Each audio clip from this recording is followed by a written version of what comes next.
They laughed when she arrived. 28 seconds later, no one dared to look her in the eyes.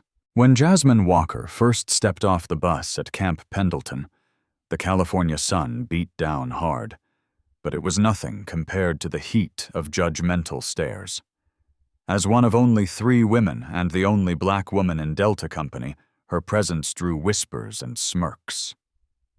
Corporal Brent Maddox, a hulking former linebacker from Alabama, led the taunts. Did someone bring in the cheerleading squad by mistake? He jeered, circling her like a predator with his crew of bullies Rodriguez, Thompson, Hayes, and Carter trailing behind him like vultures. What they didn't know was that beneath Jasmine's uniform was a lifetime of discipline. Her father, a former Army Ranger, began training her in martial arts at just 7 years old. Karate, jiu-jitsu, kickboxing, she had studied them all. But Jasmine kept her skills hidden. She let the insults roll off her. She absorbed the shoves in formation, the stolen supplies, the staged extra training sessions that were more like public beatings than instruction. She endured it all, not because she was weak, but because she was waiting for the right moment to rise. And when it finally came during the 4th week's combat stress test, those same men who mocked her would find themselves flat on the mat, gasping for air, or unconscious, while 50 stunned recruits stood frozen in disbelief. In just 28 seconds, Jasmine Walker didn't just win back her dignity. She rewrote the rules. Forever. The silence that followed Jasmine's takedown was almost sacred. Corporal Maddox lay sprawled on the mat, unconscious, his massive frame twitching slightly from the impact. Thompson was still curled on the ground, gasping like a fish out of water.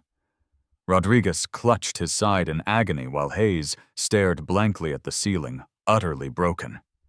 Carter, the smartest of the bullies, stood frozen, arms raised in surrender, eyes wide with something between awe and terror. He was the only one still standing. Barely. Jasmine didn't gloat. She didn't smirk or taunt. She simply stood in the center of that circle, blood trickling from her lip posture, steady and eyes unwavering. Her breathing was calm, controlled. Every movement precise like a warrior who'd done this 1,000 times before, only this time she was no longer holding back. Drill Sergeant Hawkins dropped his coffee mug. The sharp shatter echoed through the training hall, snapping some of the recruits out of their stunned stupor. For 30 years, Hawkins had trained Marines. He'd seen broken bones, battlefield simulations, real fights. But nothing, absolutely nothing, had prepared him for the 28 seconds he'd just witnessed. Jasmine turned slowly, scanning the crowd. She didn't speak until every single recruit lowered their eyes, unable to hold her gaze. "Anyone else need a demonstration?" she asked quietly. No one moved. No one even breathed. Word of what had happened spread like wildfire. By the time Jasmine had finished receiving medical attention for her split lip, the security footage had already gone viral inside the Marine Corps.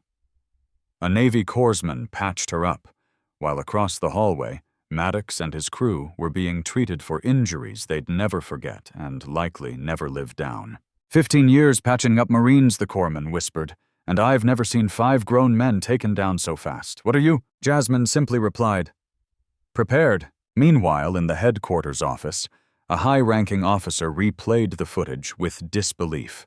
Lieutenant Colonel Evelyn Hayes, the base's commanding officer and highest-ranking female in the region, leaned forward in her seat, rewinding Jasmine's movements frame by frame. "Where did she learn this?" she murmured. The answer wouldn't take long to find. But one thing was clear already: this wasn't just about one recruit putting bullies in their place. It was about a woman. Black, small in stature, underestimated at every turn, who stood tall when it mattered most. Jasmine Walker had just become a legend, and she had only just begun. That evening, Camp Pendleton was different. The usual rough laughter in the barracks had been replaced by whispers, some reverent, some incredulous. Wherever Jasmine Walker walked, conversations stopped. Recruits who had once ignored her now made way. Some nodded with newfound respect, others couldn't meet her eyes. But the most unexpected change came the next morning during breakfast at the mess hall. Jasmine sat quietly at her table, calmly eating oatmeal, her lips still bandaged, but her demeanor composed as ever. Then the room fell into an unnatural hush. The clinking of forks ceased. All eyes turned toward the entrance. There he was, Corporal Brent Maddox. His face was bruised. One eye darkened to a deep purple, and he moved gingerly, his massive frame now weighed down not by muscle, but by shame. He was flanked by his remaining crew, Rodriguez wrapped in bandages, Hayes limping, and Thompson walking stiffly like an old man. Only Carter looked relatively untouched, but his eyes were heavy with something deeper than pain humility. They approached Jasmine's table and stopped exactly 3 feet away. Maddox didn't try to fake confidence. He didn't raise his voice. When he spoke, it was clear and sincere, echoing across the silent room. "Walker," he said, nodding slightly, "I owe you an apology. We all do." He swallowed hard. "What we did, it wasn't training. It was bullying. We thought we were proving something, but you showed us what real strength looks like." Jasmine looked up at him. Her stare wasn't vengeful, only piercing, like she was weighing his words. "I learned more in those 30 seconds than I did in 4 years of college football and 6 weeks of Marine training." Maddox continued. "You had every right to hurt us worse, but you didn't. That's not just strength. That's control. That's honor." Then, astonishing everyone, he added, "From now on, if anyone in this company gives you trouble, they'll answer to us." Gasps rippled through the recruits, but Jasmine said nothing. She simply nodded once. That was all it took. The message had been received. Later that day, Jasmine was summoned to Camp Pendleton's headquarters. The moment she stepped into the commander's office, she recognized the gravity of the space lined with commendations flags and photos of generals, foreign dignitaries, and presidents. Lieutenant Colonel Evelyn Hayes stood by the window, arms crossed, her eyes sharp with scrutiny and curiosity. "Sit down, Walker," she said without turning around. Jasmine obeyed, spine straight, hands on her lap, heart pounding. "I've watched that footage a dozen times," Hayes said, finally, turning to face her. "That wasn't just talent. That was years of discipline, of training, of purpose." "Where did you learn to fight like that?" "My father, Mom," Jasmine replied, steady. "Former Army Ranger. He taught me since I was 7. Said the world would underestimate me because I'm small, because I'm black, and because I'm a woman. Told me I'd need to be twice as good just to be seen as equal." Hayes walked over slowly. "And what did he teach you about using that strength?" Jasmine's voice was calm but firm. "He taught me that real power isn't about hurting people. It's about protecting those who can't protect themselves. About restraint. About honor." A slow, rare smile spread across the colonel's face. "Well, she said your father raised one hell of a Marine." Then came the moment Jasmine never expected. "After you graduate, I want you to consider becoming a hand-to-hand combat instructor," Hayes said. "You've got the technique, but more importantly, you've got the heart. And that's what this Corps needs more of." Jasmine's breath caught. "Mamid be honored."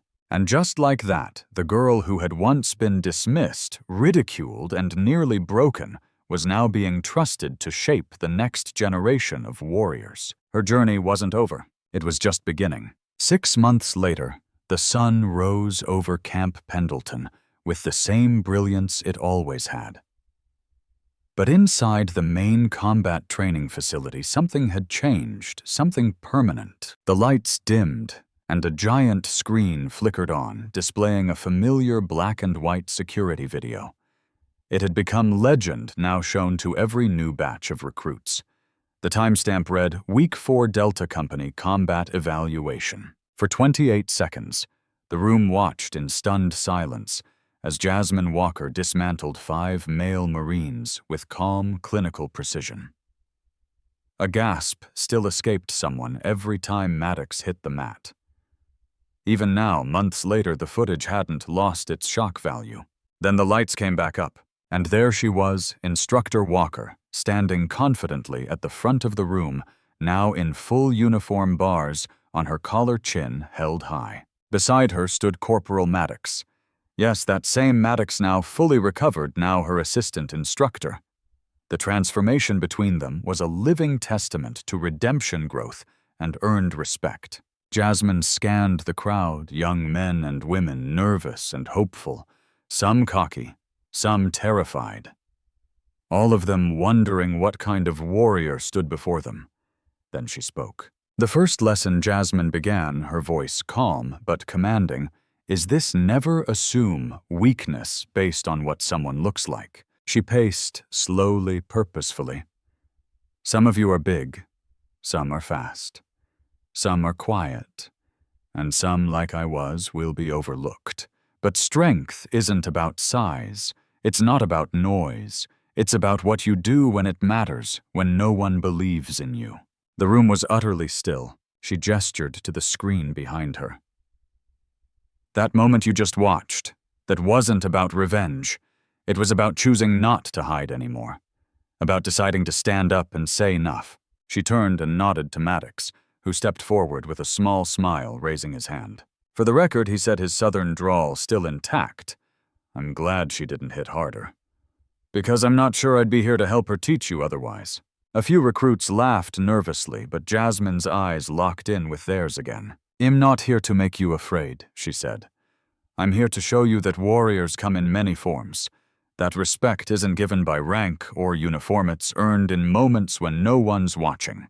And most of all, that strength, true strength, is knowing when to fight and when to hold back. She paused. Some of you will become fighters. Some of you will become protectors. And some of you might just find a power inside you that no one ever saw coming.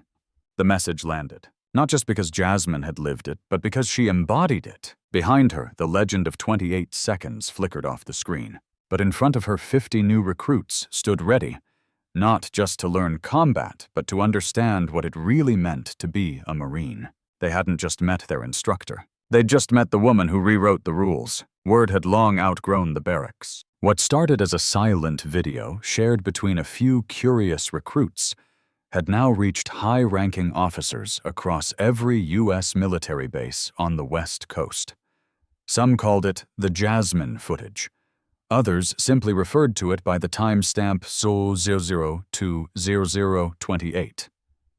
But no matter how they labeled it, the reaction was universal stunned admiration and then a quiet reckoning. Back at Camp Pendleton, Jasmine's new training protocols were no longer just a pilot program. They were being reviewed for implementation base-wide.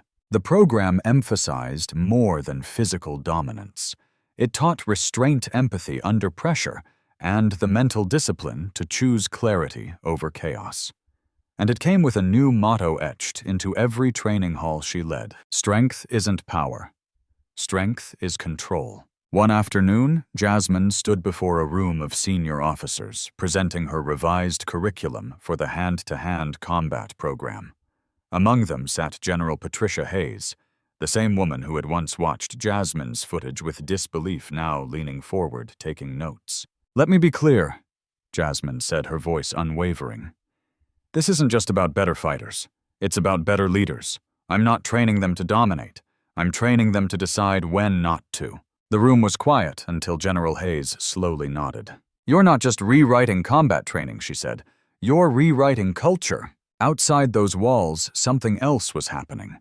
Maddox, once her bully, now her co-instructor, had become one of her strongest allies. Together they led workshops on leadership humility, using their own story as the example. No one likes to admit when they've been wrong, Maddox told a fresh group of sergeants. But I stand here because one woman refused to become what we tried to make her. She didn't just fight us, she taught us, and that's leadership. Their story reached beyond Camp Pendleton. Jasmine received letters, hundreds of them, from young black girls in JROTC, from veterans who had once been underestimated, from mothers who now pointed to Jasmine's picture and said to their daughters, Look what's possible.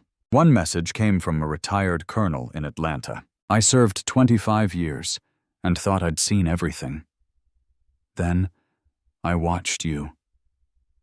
You reminded me of what I'd forgotten, that strength wears many faces. Thank you for waking us up. Jasmine didn't seek fame, but she couldn't stop what had begun. What started as a private act of self-defense had become a movement of redefinition. And though she remained the same woman, steady, disciplined, quiet in her confidence, her presence now carried weight far beyond her size. Not just because she knocked out 5 Marines in under 30 seconds, but because she showed an entire institution what it meant to fight with purpose. Months later, Jasmine Walker stood alone in the hallway outside a grand auditorium in Washington, D.C. Inside, hundreds of Marines officers, civilians, and members of Congress waited. She wasn't here to be celebrated. She was here to represent every quiet fighter who had been told they weren't enough. General Hayes stepped out, placed a gentle hand on her shoulder. You ready? Jasmine nodded. I've been ready my whole life. When she walked on stage, the applause thundered, not because she had knocked out 5 men, but because she had changed how the world measured strength. She wasn't just a Marine now. She was a national symbol of discipline, dignity, and transformation.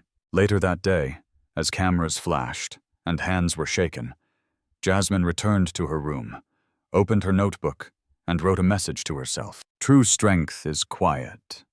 It doesn't shout. It doesn't need to prove anything. But when called upon, it stands, it protects, and it never apologizes for rising. Never underestimate quiet strength. The world often celebrates loud voices and bold displays, but the most powerful strength is the kind that builds in silence. It's shaped by resilience, forged in patience, and revealed not in anger but in purpose. Like Jasmine, we each carry a fire. Let it rise not for revenge, but to light the way for others. If Jasmine's story inspired you, leave a comment below. Tell us what moment moved you the most. Share this with someone who needs a reminder of their worth. And don't forget to like, subscribe, and join us for more real-life stories that prove heroes come in every form.